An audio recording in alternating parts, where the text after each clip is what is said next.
찬양하리.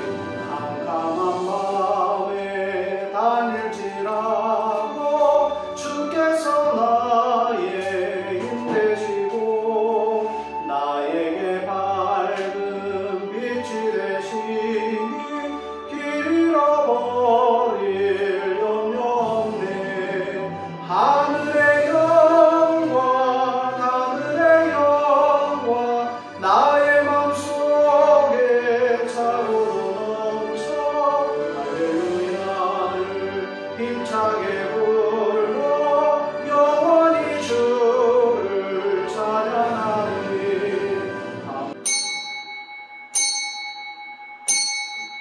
이 시간 우리 합심해서 기도하는 시간을 갖겠습니다. 하나님, 오늘 우리 예배를 받아달라고, 하나님이 받으실 만한 거룩한 예배 되게 해달라고 우리 입술을 벌려서 하나님 앞에 기도하는 시간을 갖겠습니다. 함께 기도합니다. 아버지 하나님 감사합니다. 주께서 중심의 진실함을 원하시고 내게 지혜를 은밀히 가르치시고 옷을 주로 나를 정결하게 하소서. 내가 정하리이다. 나의 죄를 씻어주소서. 내가 눈보다 희리이다.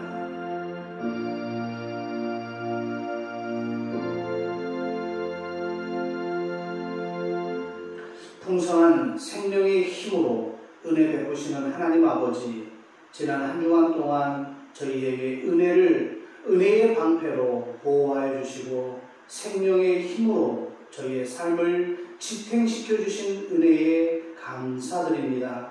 아버지의 영광을 위하여 오늘도 주님 앞에 예배드리는 모든 심령이 주님을 믿는 기쁨으로 충만하게 하시고 어둡고 황망한 이 세상 중에 소망의 빛으로 비추게 하소서. 특별히 주시는 말씀으로 우리가 어둡고 힘든 이 모든 세상에서 능히 이길 수 있는 기쁨의 말씀 되게 하시고 그 말씀으로 하루하루 우리가 살아드릴 수 있도록 은혜 더하여 주시옵소서. 메마른 영혼들이 오늘 해갈되게 하시고 은혜 받게 하시고 치유되게 하시고 회복되는 놀라운 시간 되게 하여 주옵소서. 감사를 드리며 예수님의 이름으로 기도하옵나이다. 아멘. 하나님은 영이시니 예배하는 자가 영과 진리로 예배할지니라. 아멘.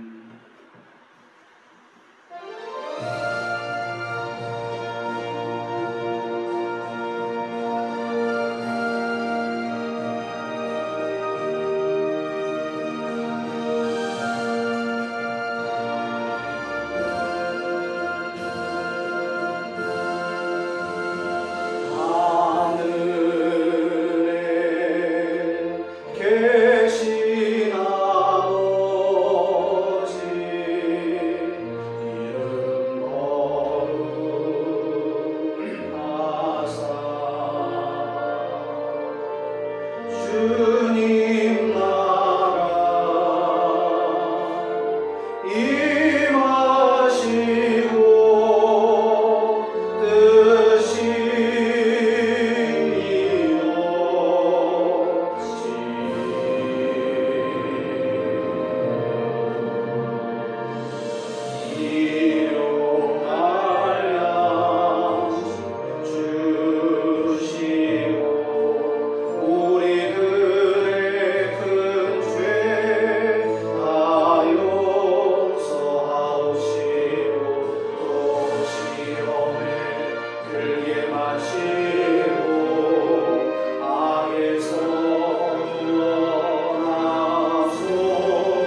왕의 지성소에 들어가 보좌 앞에 엎드려 경배해.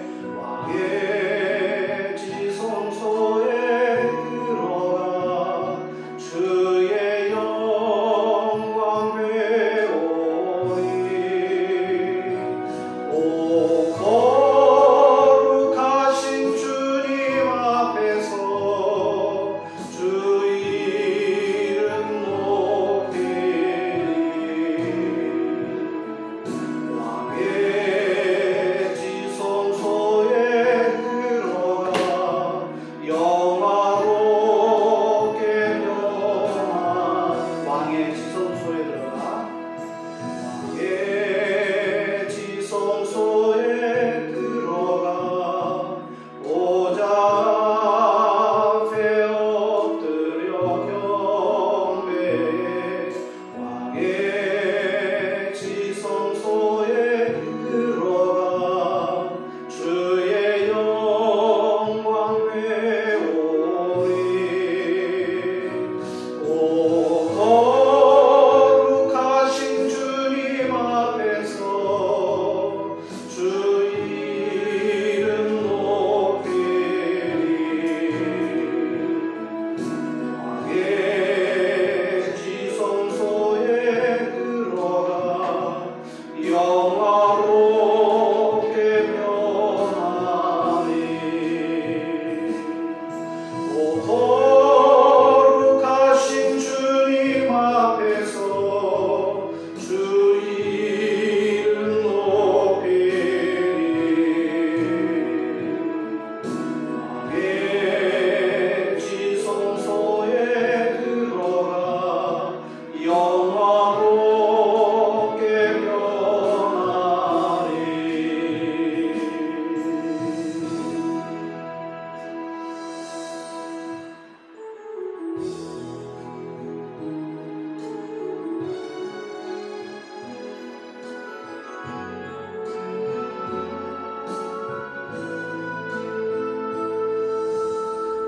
세상을 살아가는 동안에 나의 힘을 의지할 수 없으니 기도하고 낙심하지 말 것은 주께서 참 소망 되시리라. 내 길을 걸어가는 동안에 세상에 의지할 수 없으니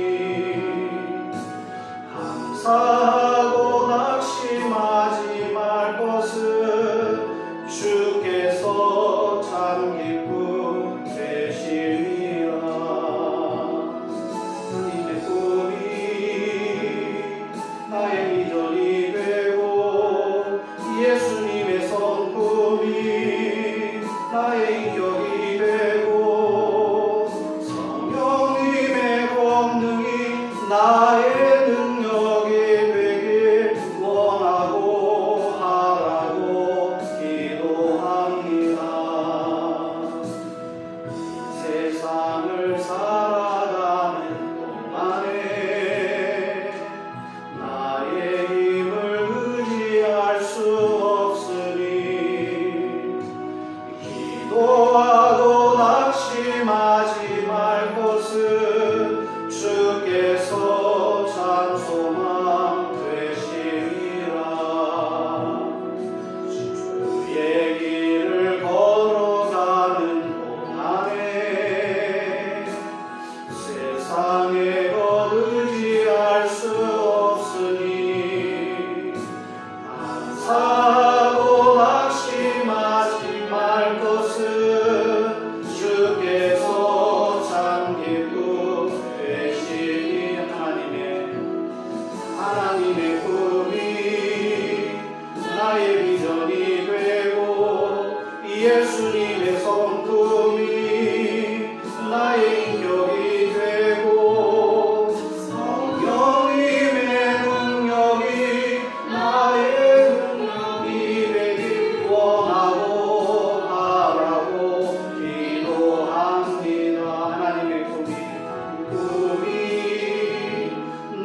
천지의 창조주를 믿습니다. 나는 그의 유일하신 아들 우리 주 예수 그리스도를 믿습니다. 그는 성령으로 잉태되어 동정녀 마리아에서 나시고 본디오 빌라도에게 고난을 받아 십자가에 못 박혀 죽으시고 장사된 지 사흘 만에 죽은 자 가운데서 다시 살아나셨으며 하늘에 오르시어 전능하신 아버지 하나님 우편에 앉아 계시다가 거기로부터 살아있는 자와 죽은 자를 심판하러 오십니다. 나는 성령을 믿으며 거룩한 공교회와 성도의 교제와 죄를 용서받는 것과 몸의 부활과 영생을 믿습니다. 아멘. 우리 교동문 32번입니다.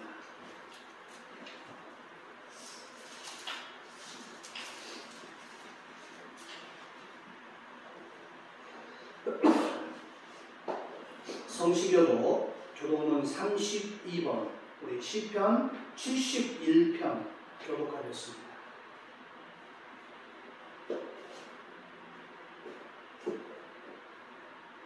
여호와여 내가 주께 피하오리니 내가 영원히 수치를 당하지 않게 하지 마소서. 주의 은혜로 나를 지키시며 나를 풀어주시며 주의 귀를 내게 기울이사 나를 구원하소서. 주는 내가 항상 피하여 숨을 바위가 되소서. 주께서 나를 구원하라 명령하셨으니 이는 주께서 나의 반석이시요 나의 요새이심이니 나의 하나님이여 나를 악인의 손 곧 불의한 자와 흉악한 자의 장중에서 피하게 하소서. 주님 여호와여 주는 나의 소망이시요 내가 어릴 때부터 신뢰하시라. 내가 모태에서부터 주를 의지하였으며 나의 어머니의 배에서부터 주께서 나를 택하셨사오니 나를 항상 주를 찬송하리이다. 아멘.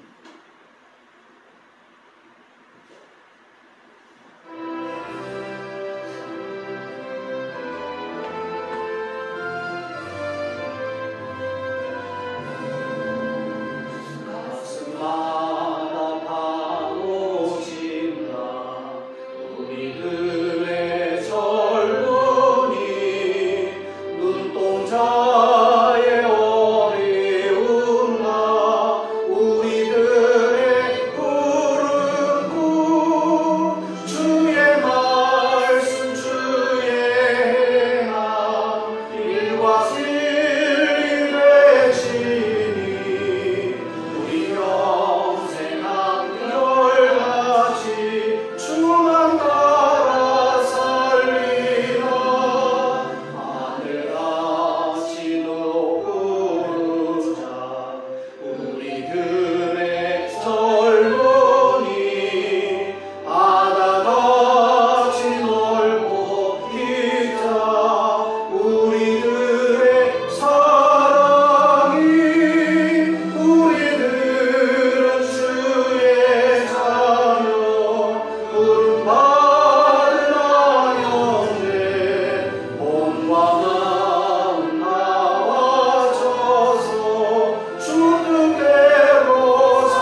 아버지 감사합니다. 오늘 사랑하는 자녀들이 주님 앞에 나와 예배할 때에 빈손 들지 아니하고 귀한 예물을 주님 앞에 드립니다. 10의 1조와 감사의 예물과 성교헌금, 주일헌금을 드린 목적 헌금을 드린 모든 손길 하나님 그들의 신령을 들어보시고 혹 인색함으로나 억지로 드리는 손길이 없게 하시고 자원하는 심령으로 하나님을 사랑하는 마음으로 드리는 귀한 손길을 낼 수 있도록 도와 주시옵소서. 귀한 물질 드린 손길마다 하늘의 신령한 복과 땅의 기름진 복이 임하게 하시고 필요한 곳에 써야 할 곳에 하나님의 방법으로 채워 주옵소서. 감사하며 축복하오며 예수님의 이름으로 기도하옵나이다. 아멘.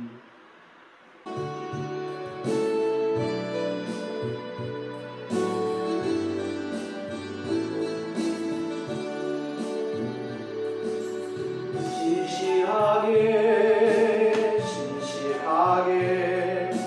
거룩하게 살게 하소서. 진실하게 거룩하게 살게 하소서.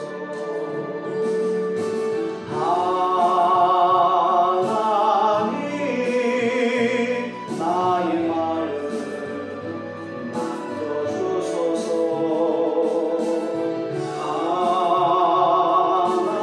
하나님 나의 영혼 새롭게 하소서. 진실하게 거룩하게 살게 하소서. 진실하게 거룩하게 살게 하소서.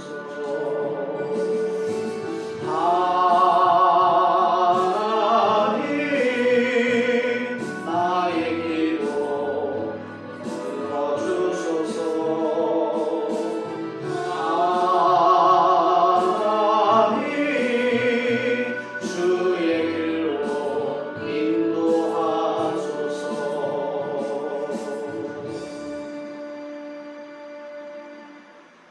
하나님의 말씀은 레위기 18장 1절에서 5절에 있는 말씀 함께 보겠습니다. 18절 여호와께서 모세에게 말씀하여 이르시되 너는 이스라엘 자손에게 말하여 이르라. 나는 여호와 너희의 하나님이니라. 너희는 너희가 거주하던 애굽 땅의 풍속을 따르지 말며 내가 너희를 인도할 가나안 땅의 풍속과 규례도 행하지 말고 너희는 내 법도를 따르며 내 규례를 지켜 그대로 행하라. 나는 너희의 하나님 여호와입니다. 너희는 내 규례와 법도를 지키라. 사람이 이를 행하면 그로 말미암아 살리라. 나는 여호와입니다. 아멘. 오늘 이 레위기 18장 1절 5절에 있는 말씀 가지고 주님의 세계관을 우리가 좀 이해해야 이렇게 주님의 세계관에 대해서 말씀을 나누겠습니다. 먼저 오늘 이 설교를 하기 전에 지난주에 제가 8가지 질적 특성에 대해서 NCD 설문조사 그 과정을 설명하면서 조금 제가 잘못 여러분이 전달한 내용이 있어서 그걸 좀 바로잡고 말씀을 이어가겠습니다. 지난주에 제가 NCD 자연적 교회 성장 8가지 질적 특성에 대한 우리 교회 그때 교회가 재적이 3,000명이었고 출석교인이 1,500명 정도 될 때에 중형교회 구역 조직을 이제 셀 조직으로 패러다임을 바꾸려고 하는 굉장히 중요한 기로에 서 있었어요. 그럴 때 이제 목사님께 말씀드려서 우리 교회가 이 NCD에서 이야기하는 자연적 교회 성장 원리에 의해서 우리 질적 특성 점수가 몇 점인지 한번 설문조사를 좀 해봅시다. 그렇게 해서 이루어진 설문조사가 교인 30명을 대표자로 뽑습니다. 근데 제가 저번 주에 목사 1명, 장로 1명, 안수집사 1명, 권사 2명, 거동부 회장, 부회장 이렇게 제가 이야기를 했는데 기록을 찾아보니까 제가 설명했던 내용에 부족함이 있었더라고요. 제가 그 기록을 보니까 정확하게 교육자 3명, 당회장 목사님, 그리고 강도사 1명, 여자 전사 1명 이렇게 했고 장로 3명, 안수집사 3명, 권사 4명, 그리고 서리집사 남자 4명, 여자 4명, 그리고 성가대에서 또 무슨 뭐 차량공사에서 식당공사에서 또 주일학교 교사에서 이렇게 30명을 대표자를 뽑아서 설문조사를 했더라고요. 그리고 제가 고등부 회장, 부회장도 거기에 참여했다라고 이야기했는데 고등부 회장, 부회장은 그 설문에 참석을 한 일이 없더라고요. 그래서 제가 기록을 보고 제가 그냥 여러분 항상 기록은 기억을 앞서갑니다. 그러니까 저는 기억이 그렇게 생각이 났는데 기록을 보니까 기록해 놓은 걸 보니까 제가 이야기했던 거하고 좀 많은 부분이 달라서 여러분에게 바로잡고 오늘 말씀을 이어가겠습니다.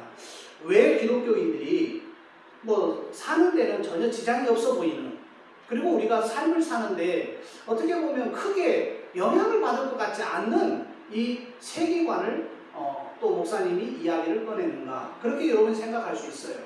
그런데 경험상 제가 세상을 살아본 그 경험상으로 비춰봤을 때 그리스도인이 되기 위해서는 꼭 이 세계관을 이해하고 넘어가는 것이 훨씬 신앙생활에 도움이 된다는 것입니다. 왜 그러냐면은 세계관을 공부한다는 것은 삶이라는 것과 구원이라는 연결고리를 짓는 것과 같은 거예요. 그러니까 삶과 구원은 떨어뜨릴 수 없는 겁니다. 항상 붙어서 가는 거예요. 그래서 이거를 정확하게 우리가 이해하기 위해서, 그리고 세상에서 하나님 앞에 칭찬 듣는, 그리고 하나님 앞에 영광스러운 삶을 살기 위해서는 이 세계관에 대한 지식 그리고 이해가 분명하게 이루어져야겠다라는 생각을 합니다. 제가 어렸을 때부터 통합측 장로교단에서 신앙생활을 했어요. 통합측 장로교단에서 신앙생활을 하다 보니까 또 뭐 목사님 지도에 따라서 신앙생활을 열심히 한 것 같아요. 그리고 일찍이 교회에서 봉사를 많이 했어요. 중고등부의 회장을 제가 중학교 2학년 때 한 것 같아요. 중학교 2학년 때 중고등부 회장을 했고, 중학교 3학년 때는 죽봉면 기독학생연합회장을 했고, 고등학교 2학년 때는 곡성군 23개의 교회를 연합하는 우리 통합측 기독 학생회 회장을 제가 여기만 기억이 납니다. 그리고 나서 제가 신학교를 가려고 하는데 통합측 목사님께서 제게 하시는 말씀이 있었어요. 뭐냐면 영락교회 한경준 목사님께서 에큐메니칼 운동, WCC 운동을 하시는데 신앙적으로 자기는 인정을 못하겠다는 거예요. 그러면서 저는 그때 이미 호남신학대학교에 입학을 해놓은, 합격을 해놓은 상태에서 저에게 묻는 거예요. 이런 WCC와 관계되어 있는 교단의 신학교를 갈 생각이냐? 나한테 우리 목사님이 묻더라고요. 그래서 그럼 어떻게 했으면 좋겠습니까? 그랬더니 저에게 WCC와 관계없는 교단의 신학교를 좀 갔으면 좋겠다. 통합측 목사님이 그렇게 말씀하시는 거예요. 그래서 그러면 어떻게 할까요? 그랬더니 소개시켜 준 것이 합동측 계열의 신학교를 저에게 소개시켜 준 거예요. 그래서 시골에서 무턱대고 신학교를 올라온 거예요. 신학교에 왔더니 따라갈 수가 없는 거예요. 제 지식 수준으로. 이미 신학교에 들어온 다른 동료들은 대학 4년제 마치고, 어떤 사람은 대학원까지 마치고, 어떤 사람은 막 20년, 30년씩 과장으로, 직장생활, 은행원으로 막 그렇게 직장생활 하다가 신학교로 왔기 때문에 제가 그분들의 공부 스타일을 따라갈 수가 없는 거예요. 시험만 치면 이건 정말 그 점수가 나오지 않는 거예요. 그래서 중간에 포기하고 싶은 생각도 있었어요. 그런데 저에게 어떤 계기가 있었어요.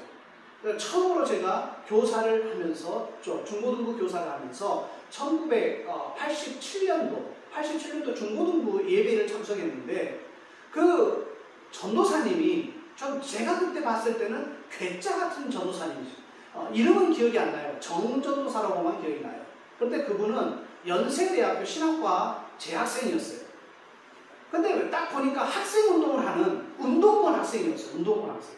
어느 날 갑자기 중고등부 예배를 인도하려고 전도사가 다녔었는데 머리를 삭발을 해가지고 단에 섰더라고요. 아니, 무슨 삭발을 해가지고 단에 섰지? 그랬더니 그 설명을 하는 거예요. 지금 학생운동을 하는 도중에 어떤 중요한 지금 기로에서 있어서 우리 학생운동 하는 사람들, 지도자급 되는 사람들이 삭발을 다 해놓으라고 그렇게 이야기를 하는 거예요. 그리고 어떨 때는 교회에 막 형사들이 찾아와가지고 정전도사 어디냐고 찾기도 하고, 그러니까 막 경찰에 쫓기기도 하고, 그런 거를 보면서 참 희한하다. 어떻게 전도사가 학생운동을 하면서 운동권 학생으로서 저렇게 대모를 하면서 저는 그때 대모를 해본 적이 없으니까 시골에서 자랐기 때문에 많은 것을 제가 느끼기 시작했어요. 근데 그분이 저에게 이 기독교 세계관에 대해서 이제 대화를 하게 됐어요.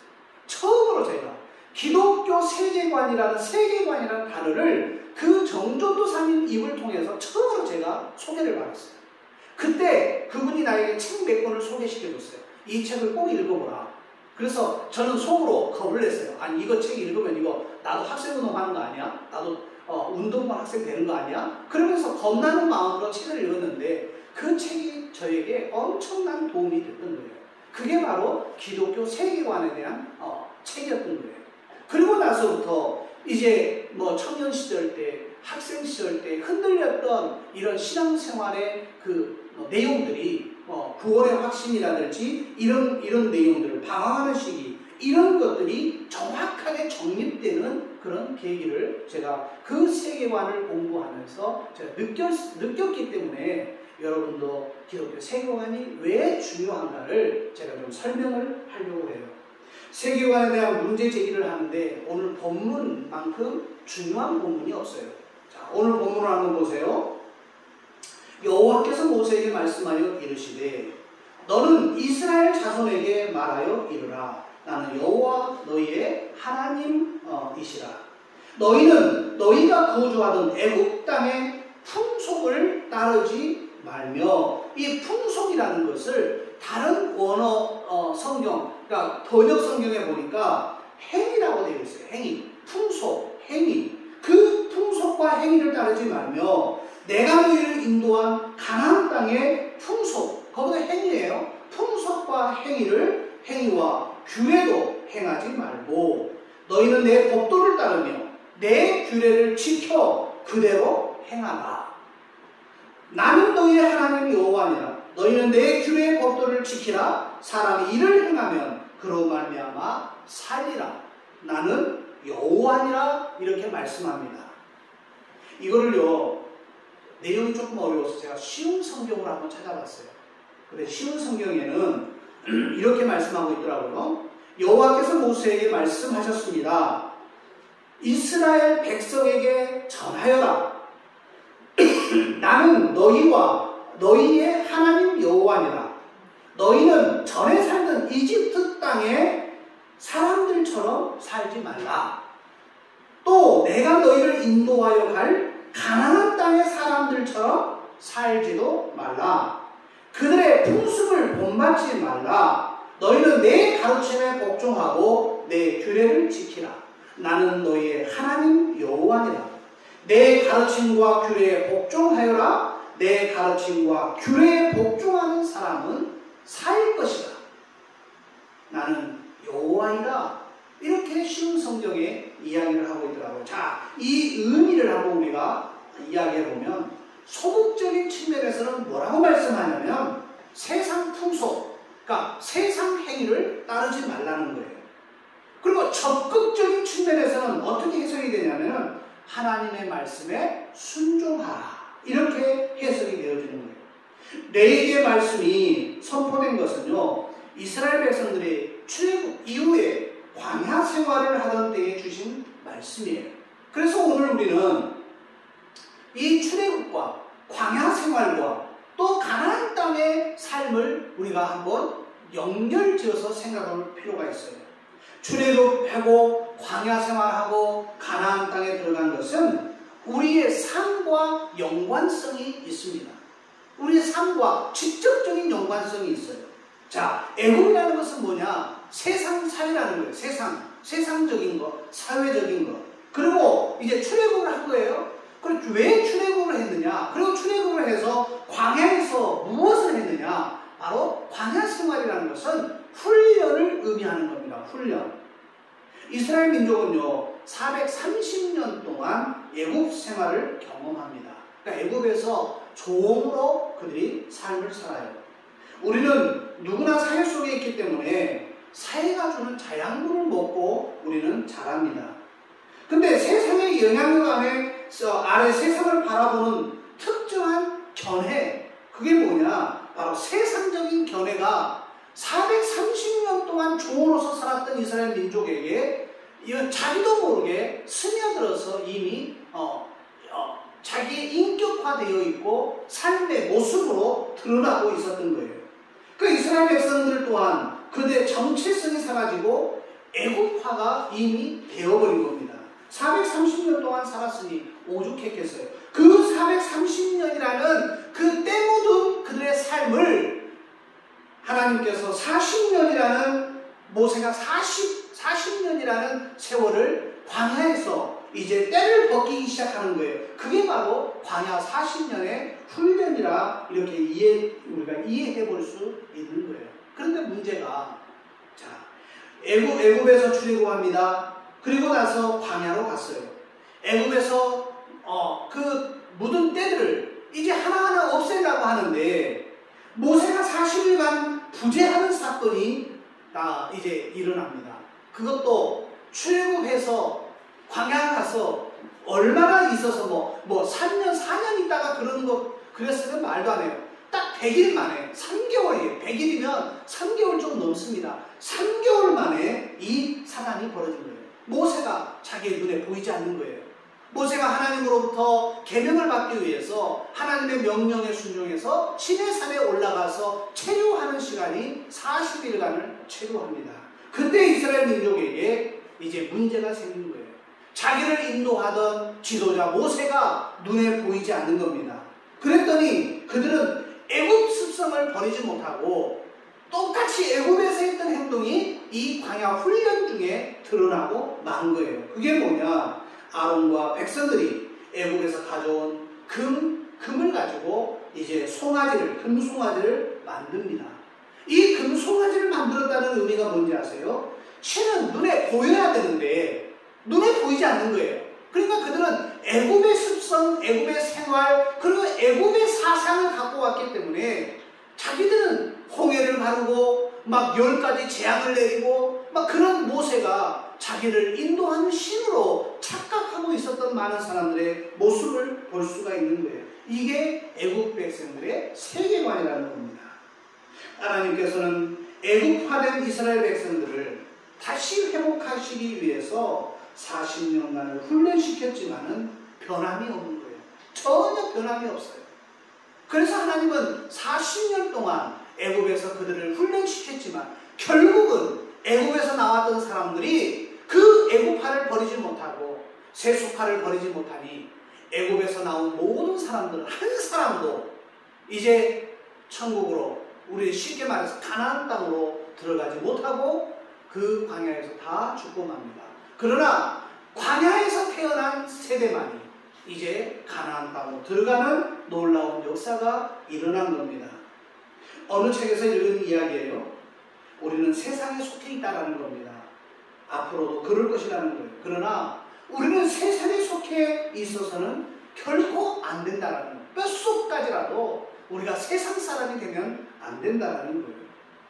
하나님께서 오늘 우리에게 세계관을 이야기하면서 모든 정보, 우리가 접하는 정보가요, 우리의 의식을 거쳐서 들어가는 것이 아니라는 거예요. 어떻게 보면 우리가 알지 못하는 사이에 우리가 무의식적으로 정보가 우리 마음에 들어가는 거예요.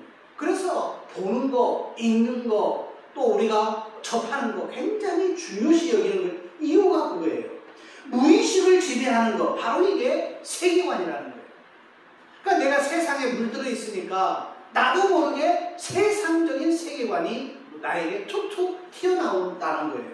우리는 이 무의식의 지배에 의하여 자기도 모르게 행동한다는 것입니다. 그래서 나와 가장 가까이에 누가 있느냐에 따라서, 나의 친구가 누구냐에 따라서, 그리고 나에게 영향을 줄 만한 사람이 내 주위에 누구냐에 따라서 우리는 생각도 행동도 달라질 수밖에 없다라는 거예요.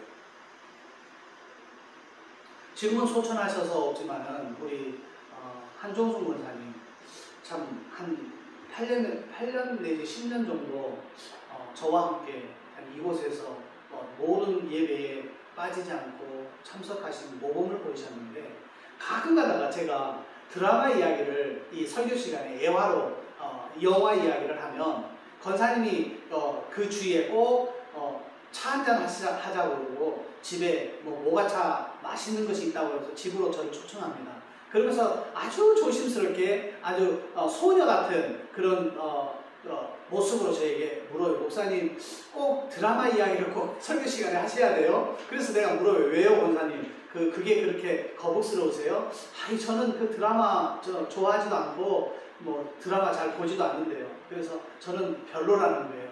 그러면서 조금 있다가 하시는 말씀이, 우리 아들이 저번에 영화를 보여줬는데 영화가 그렇게 재밌더라는 거예요. 그래서 앞으로는 영화를 좋아해야겠다라는 거예요. 그래서 제가 권사님 드라마나 영화나 뭐가 다른데요? 드라마, 영화나 비슷해요. 그러면서 제가 권사님하고 참 그때 많은 이야기를 한 것 같은데, 그렇게 생각하는 성도들이 의외로 많습니다. 목사가 무슨 드라마 이야기를 하면 그건 세상적인 거고, 목사는 설교 시간에 무엇이든지 거룩한 이야기만 해야 되고 경건한 이야기만 해야 된다고.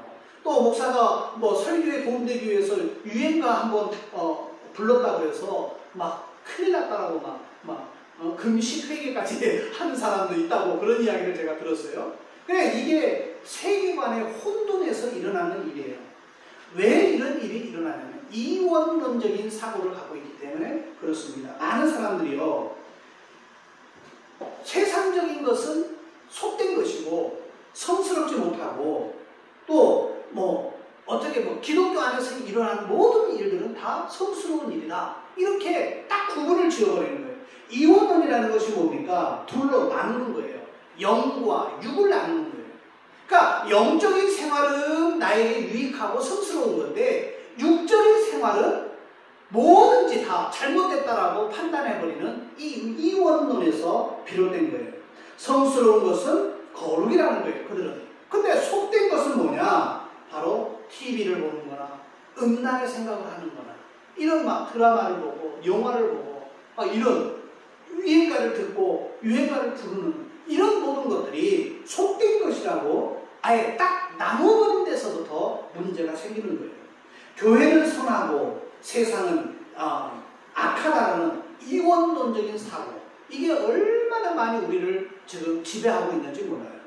예배, 기도, 전도, 성경 공부는 선하고 세상적인 것은 다 나쁘다고 생각하는 거룩의 영역을 굉장히 좁혀버리는, 그리고 이중적인 삶을 살 수밖에 없는.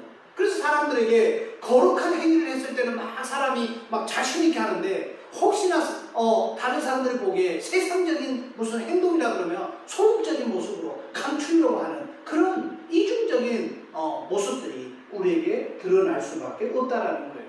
사랑하는 여러분 잘 생각하세요. 이게 어디서부터 온 생각인 줄 아세요? 목사가 드라마를 좋아하면 안 된다, 목사가 텔레비를 너무 많이 보면 안 된다, 맞는 이야기예요. 우리 안에 우리가 잘 알지 못하는 논리적 상충이 있기 마련이에요.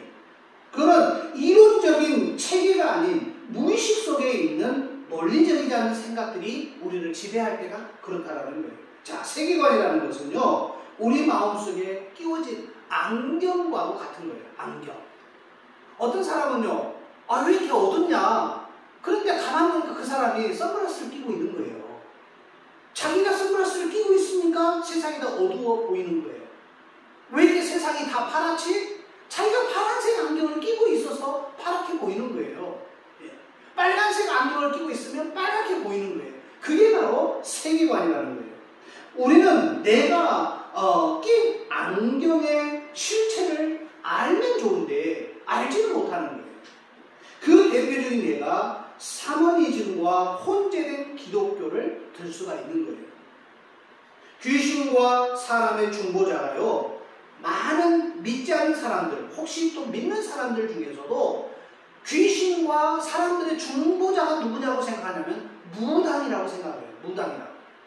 그러니까 그런 사상을 교회로 갖고 온 사람이 어떤 생각을 하느냐, 하나님과 이 죄인인 사람을 중재하는 역할을 목사가 한다라고 생각을 해요.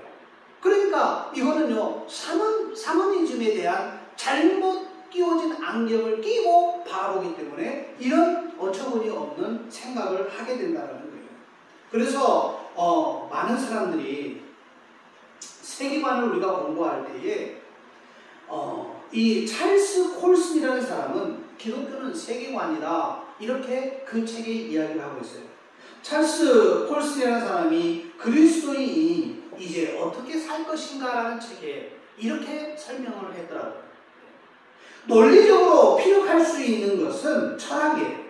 반면 이 세계관은 전 이론적인 것이어서 설명하기가 어려우나 삶에 엄청난 영향을 가져다주는 것은 사실입니다.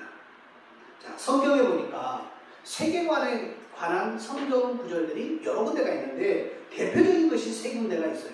자, 요한 1서, 야고보서 4장 14절에 이런 말씀이 있습니다. 내일 일을 너희가 알지 못하는도다. 너희 생명이 무엇이냐? 너희는 잠깐 보이다가 없어지는 안개니라. 이렇게 말씀합니다. 그리고 로마서 12장 1절로 2절에 보면 그리스도인이라면 이렇게 살아야 한다는 것을 정확하게 이야기하고 있어요. 이게 기독교 세계관의 주제의 말씀이에요. 자, 한번 제가 읽어볼게요. 그러므로 형제들아, 내가 하나님의 모든 자비하심으로 너희를 권하노니 너희의 몸을 하나님이 기뻐하시는 거룩한 산 제사로 드리라. 이는 너희가 드릴 영적 예배니라. 너희는 이 세대를 본받지 말고 오직 마음을 새롭게 함으로 변화를 받아 하나님의 선하시고 기뻐하시고 온전하신 뜻이 무엇인지 분별하도록 하라. 지금 여기에 우리 기독교 세계관을 갖는 사람들의 아주 핵심 메시지가 포함되어 있어요. 너희는 이 세대를 본받지 말라고 그랬어요. 이거를 보니까 이 세상에 동화되지 말라, 그러니까 섞이지 말라는 거예요. 섞이지 말라. 그 말은 무슨 말이냐면은 이 본받지 말라라는 이 단어를 제가 사전의 의미에서 조금 본받지 말라? 이게 뭔 말일까? 그래서 여러 사전을 찾아봤어요. 여러 사전을 찾아봤더니 가장 쉽게 설명할 수 있는 것이 영어 사전에 기록되어 있는 단어가 가장 쉽게 우리가 이해할 수 있는 거예요. 뭐냐면 본받지 말라는 것은 컨펌이라는 단어를 썼더라고. 컨펌. 이 컨펌이라는 것은 카피를 의미하는 겁니다. 카피. 그러니까 컨펌은 번역이 굉장히 까다로운 말인데 그만큼 중요한 의미를 갖고 있는 거예요. 본받는다, 무슨 순응한다. 이 말이 무슨 말이냐면 가랑비에 속옷 젖는다, 그런 말하고 똑같은 거예요. 쉽게 말해서 세상 풍습에 나도 모르게 물드는 것입니다. 나도 모르게 거기에 젖어드는 거예요. 우리는 세상에 젖어들어서는 안 된다는 거예요. 의식 없이 무작정 따라가서도 안 된다는 거예요. 지금 기독교인들은요, 영화나 어떤 책이나 이런 것들 굉장히 주의 있게 봐야 되는 거예요. 오래전에 나온 영화 중에 차태현, 전지현 주연의 엽기적인 그녀가 있었어요. 이게 막 선풍적인 인기, 젊은이들이 이 영화를 얼마나 많이 보는 거예요. 중국에, 특히 아시아권에서 이 영화가 막 엄청 인기가 있었어요. 그런데 이 영화가 왜 그렇게 아시아권에서 인기가 있었느냐? 바로 그 영화가 말하고자 하는 사상 때문에 그래요. 이 영화가 말하는 사상이 뭐냐? 그 당시에 불교 사상이 함축되어 있는 메시지가 아주 굉장히 깊게 거기에 녹아 있었어요. 윤회 사상. 사람은 다시 태어난다. 사람이 천국과 지옥으로 나눠지는 것이 아니라 선한 일을 하면 좋은 것으로, 또 악한 일을 하면 다른 짐승이나 뭘로. 그래서 불교에서 곤충 한 마리를 죽이지를 않았잖아요. 그게 자기의 조상일 수도 있고 과거에 자기 자녀일 수도 있고 남편 아내일 수도 있다라고 생각하는 거예요. 그게 이 윤회 사상이 이 여기저기 그녀 안에 아주 깊이 있게 지금 흐르고 있는 영화의 주제였기 때문에 이 아시아권에서 그만큼 불교 국가 쪽에서 인기가 있었던 거예요. 우리는 영적 분별력을 가지고 모든 것을 바라볼 수 있어야 됩니다. 믿음의 조상 아브라함 또한 세상에 물들지 않기 위해서 자신이 발 딛고 살았던 그 고향을 떠난 사람이에요. 자, 여기서 세상이라는 것은 요한복음 3장 16절에 말하는 세상이에요. 구원받지 못한 사람들의 총체적으로서의 세상, 세상의 가치, 바로 메시지 등이 여기에 세상으로 표현되는 것입니다. 교회는요, 구원받은 사람들의 모임으로서의 세상입니다. 하지만 세속적인 사람들도 교회에 수없이 모여들 수 있어요. 구원에 확신도 없는 사람이 모여들 수 있고요. 어제 저녁까지 강도질 했던 사람이 교회에 와서 앉아있을 수도 있어요. 그렇다면 우리가 배척해야 할 세상 정신에는 어떤 것이 있을까요? 그 원형을 찾기 위해서 창세기 11장을 우리가 한번 읽어볼 필요가 있는 겁니다. 창세기 11장에 보면 바벨탑 사건이 등장합니다. 그 바벨탑 사건에서 우리가 볼 수 있는 세상의 정신이 뭐냐? 두 가지 정도로만 제가 요약해서 말씀드릴게요. 첫 번째 뿌리가 뭐냐? 하나님처럼 높아지려고 하는 정신이에요. 하나님처럼 높아지려고 하는 거예요. 선악과를 인간이 따먹은 것도 하나님과 같이 높아지기 위한 욕망 때문에, 하나님과 같이 되겠다고 하는 욕심 때문에 선악과를 따먹은 거예요. 하나 예수님은 인간의 몸으로 낮아지셨습니다. 우리에게도 끊임없이 낮아지기를, 그리고 섬기기를 소망하고 있는 거예요. 내가 약할 때 주님이 강해지는 원리를 우리는 모두 기억해야 될 줄로 알아요. 자, 기독교 정신으로 내 정신 상태를 컨펌해야 된다는 거예요. 적자 생존, 사회적 진화론 등의 말을 믿어서는 안 된다는 거예요. 내 안에 정신을 닦아내는 과정이 바로 예수님을 우리가 믿는 과정의 모습과 똑같다는 거예요. 이것은 결코 쉬운 일이 아니라는 거예요. 바벨 정신이 계속 우리를 자극합니다. 너 높아져라, 높아져라. 하나님같이 되라, 하나님같이 되라. 막 이렇게 우리를 자극하는 거예요. 우리를 막 옆에서 유혹하는 겁니다. 우리는 세상 정신을 단호히 거부해야 돼요.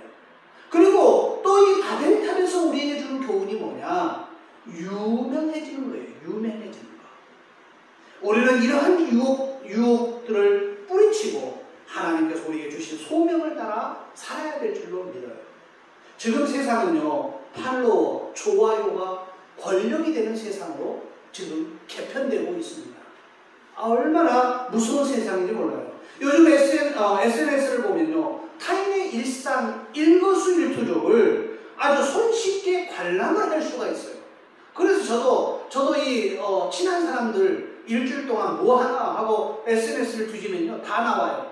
무슨 뭐 순천 어디를 갔다 왔다, 강원도 어디를 갔다 왔다, 이번에는 뭐 휴가를 어디로 갔다 왔다, 아니면 지금 로마에서 여행 중이다, 어떤 사람은 뭐 동남아에서 여행 중이다, 다 나와요. SNS에 다 자기의 일거수일투족을 다 올리고 있는 거예요. 하고 손쉽게 관람할 수 있는 거예요. 그러한 사람들 속에서 한번 우리가 생각해 볼 필요가 있는 거예요. SNS 속 사람들은 대부분 행복해 보입니다. 막 여행 가기 때문에 행복해하고요. 사진 한 장을 찍어도 막 행복한 사진만 찍어서 올리고요. 조금 이상한 사진은 다 지워버리죠. 절대로 공개를 안 합니다. 인플루언서라고 하더라고요. 제가 한번 찾아봤어요. 인플루언서라고 하는데 이게 뭔 말인가 했더니 아주 권력자더라고요. SNS 쪽에서. 아주 굉장히 권력을 하고, 이 사람들의 한마디면 막 사람들이 뭐 꼼짝을 못하는.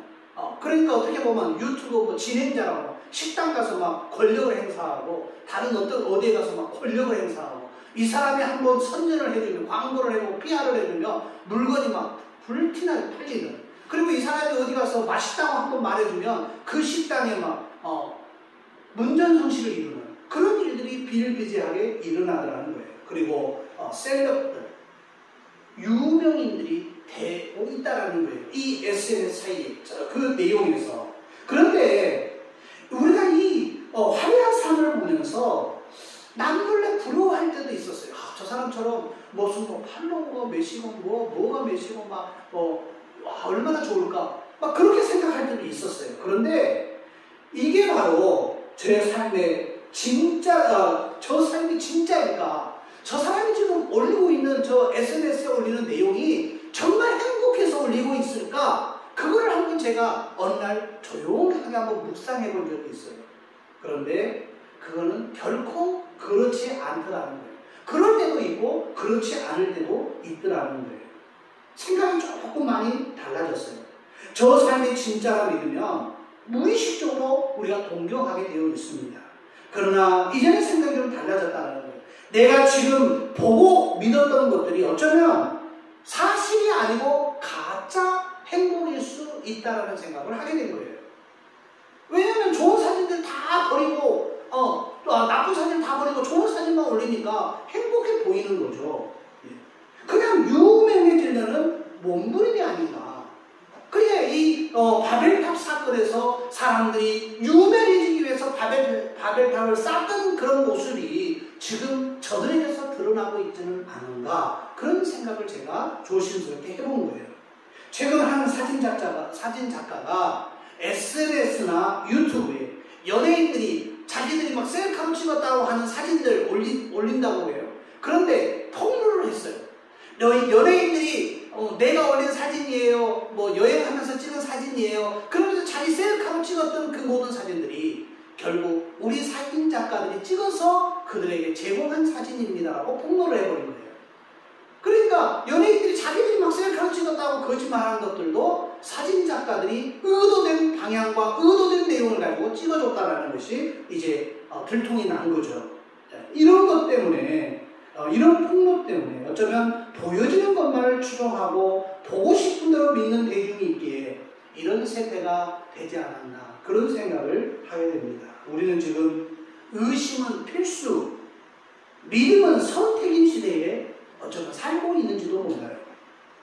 뭔가 가짜 뉴스이고 뭐가 광고이고 뭐가 연출된 것이고 속된 말로 찐과 짭이 무엇인가를 분간하기 힘들 정도의 삶을 우리가 세상을 살고 있다는 것입니다. 그래서 쉼 없이 우리는 팩트 체크가 들어가야 할 시대에 우리는 살고 있는 거예요. 지금 보고 있는 것을 믿을지 말지는 자신의 선택에 달려있는 겁니다. 갈수록 넘쳐날 가짜 정보의 홍수 속에서 참된 것을 찾는 분별력이 꼭 필요한 거예요. 그 쭉정이 같은 정보는 걸러내고 알곡 같은 정보를 취득하는 이런 지혜, 그게 바로 기독교 세계관이라는 안경을 끼고 바라봐야지만이 정확하게 판가름 난다라는 것입니다. 이 모든 것이 기독교 세계관의 안경 끼고 바라봐야 된다는 거예요. 비로소 그때 진짜가 보여지기 시작한다는 것입니다. 요한일서 5장 10절로 11절에 이런 말씀이 있습니다.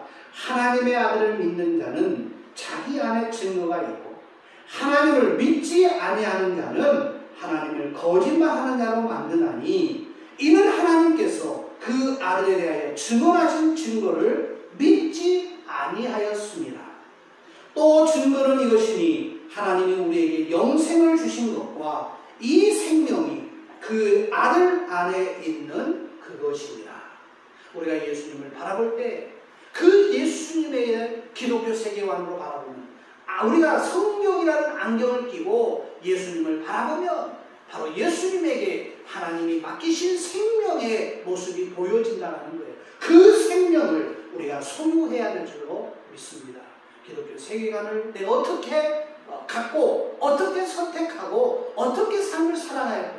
제가 오늘 아주 간단하게 말씀을 통해서 여러분에게 말씀했으니까 이 기독교 세계관이라는 안경, 바로 성경의 안경을 정확하게 끼고 뭐가 진짜고 뭐가 가짜인가를 여러분 스스로가 판가름하는 그러한 영적 분별력이 있는 믿음의 사람들 되시기를 주의 이름으로 부탁합니다. 우리 함께 찬양하십시다.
주신 말씀이 있습니다. 로마서 12장 1절로 2절 말씀, 야고보서 4장 14절 말씀, 요한일서 5장 10절로 11절 말씀. 오늘 이 말씀을 우리가 생각하면서 다시 더듬어보면서 우리 하나님이 주시는 우리 안경을 끼고 이 세상 모든 것을 진짜를 구별할 수 있는 영적인 분별력을 내게 달라고 우리 함께 하나님 앞에 기도합니다.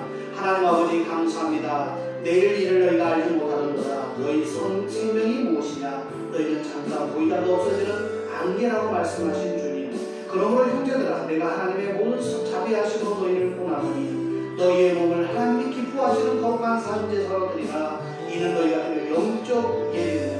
너희는 이 세대를 본받지 말고 오직 마음을 새롭게 함으로 변화를 받아 하나님의 선하시고 기뻐하시고 온전한 뜻이 무엇인지 분별하도록 하신 주님.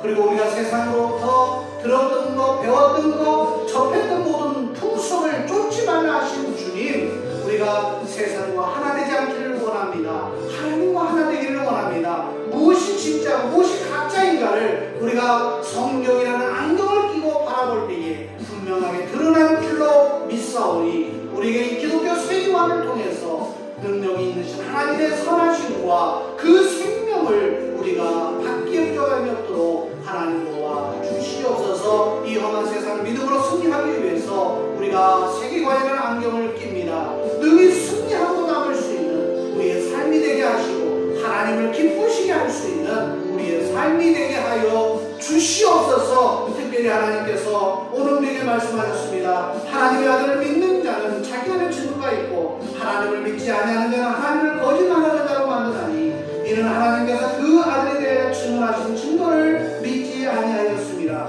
또 증거는 이것이니 하나님이 우리에게 영생을 주신 것과 그 생명이 그 아들 예수 안에 있는 그것이라고 말씀하신 주님. 예수 안에 있는 생명을 우리가 간직할 수 있도록 우리가 소유할 수 있도록 역사하여 주시옵소서. 그래서 하나님, 정말 하나님의 나라를 우리가 바라볼 때에 선명하게 바라보게 하시고 진짜를 바라보게 하시고 진짜를 선택할 수 있는 우리의 신앙 될 수 있도록 축복하여 주시옵소서. 세상 모든 육체가 주의 영광 보도록 우리를 부르시는 하나님, 주의 손과 발되어 세상을 치유하며 주 섬기게 하소서. 우리 바다 덮음같이 여호와의 영광을 인정하는 것이 온 세상 가득하리라.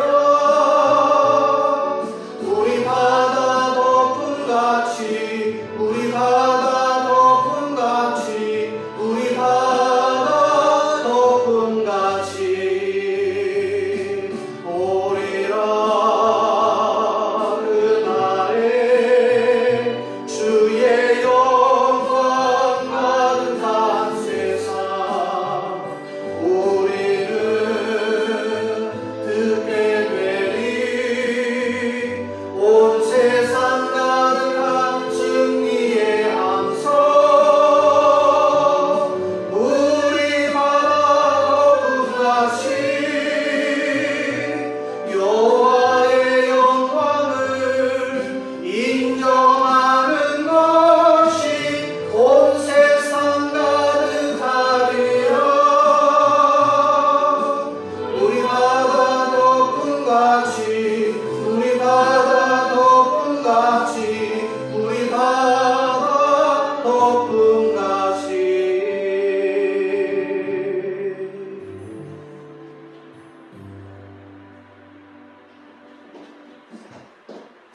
주님이 꿈꾸는 교회는 마음을 다하고 목숨을 다하고 뜻을 다하여 하나님과 이웃을 사랑하라는 위대한 명령과 땅끝 모든 족속으로 제자를 삼으라는 주님의 마지막 명령에 근거하여 세워진 다음 세대를 준비하는 꿈쟁이 공동체입니다. 사랑의 사역의 동기로 섬김의 사역의 기쁨으로 주님 닮은 것을 사역의 목표로 여기는 공동체 우리는 하나님 나라 확장을 위해 주님이 꿈꾸는 교회로 부름받은 하나님의 백성입니다. 우리는 세상으로 보내받은 그리스도의 제자입니다. 하나님이 찾으시는 영적인 예배자가 됩시다. 예수의 사랑으로 구원하는 복음의 증인이 됩시다. 한 몸된 교제를 나누는 건강한 지체가 됩시다. 아낌없이 사랑을 실천하는 성김의 봉사자가 됩시다. 그리하여 우리 모두 하나님을 영업게 하는 성령 충만한 공동체가 됩시다. 아멘.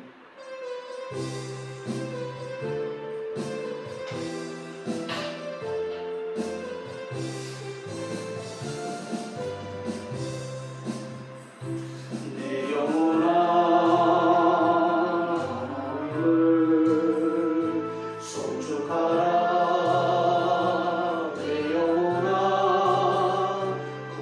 거룩하신 주 이름 찬양. 내 맘과 정성 다 주 찬양해. 송축하라 내 영혼아. 송축하라 내 영혼아. 송축하라 내 영혼아. 송축하라 내 영혼아. 송축하라 내 영혼아. 내 맘과 정성 다해 찬양해. 송축하라 내 영혼아. 송축하라 내 영혼아. 송축하라 내 영혼아. 송축하라 내 영혼아. 송축하라 내 영혼아. 내 맘과 정성 다해 찬양해.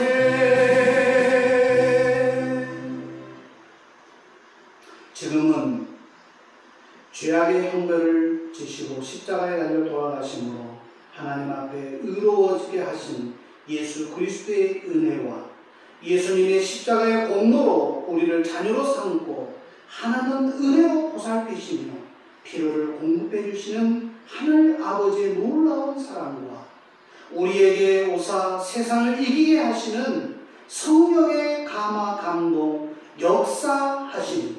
오늘 예배를 통해서 기독교 세계관을 알고 내가 성경의 안경을 가지고 모든 것을 바라보아 진짜를 발견하며 팩트를 체크하며 승리하며 살리라 고백하는 사랑하는 성도들 머리머리 위에와 저들의 가정과 일터와 생업과 학업 위에와 주님이 사랑하시는 꿈꾸는 교회와 이 나라와 이 민족 위에 이제부터 영원토록 함께 있을지어다. 아멘.